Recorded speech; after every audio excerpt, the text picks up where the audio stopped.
অন্তর্বর্তী সরকারের প্রধান উপদেষ্টা হিসেবে আজ আমি আপনাদের কাছ থেকে বিদায় নেবার জন্য উপস্থিত হয়েছি। আজ বিদায়ের দিনে 5ই আগস্টের কথা স্মরণ করে আপনাদের কিছু কথা বলবো। কি মহা মুক্তির দিন ছিল সেদিনটি, সে কি আনন্দের দিন। বাংলাদেশিরা দেশে বিদেশে যে যেখানে ছিল আনন্দে চোখের পানি ফেলেছিল। দৈত্যের গ্রাস থেকে তরুণ ছাত্রছাত্রীরা দেশকে বের করে এনেছে, দেশ মুক্ত হয়েছে।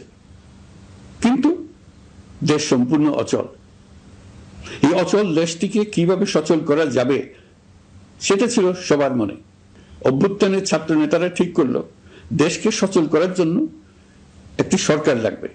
সরকার গঠন ও চালাবার জন্য তারা আমাকে খবর দিল।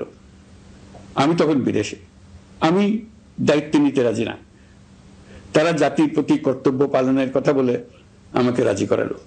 18 মাস পর এখন আমার যাওয়ার পালা। আমি আজ আমার কাজ হতে বিদায় নিতে আপনাদের সামনে এসেছি। আমাদের প্রথম কাজ ছিল দেশকে সচল করা।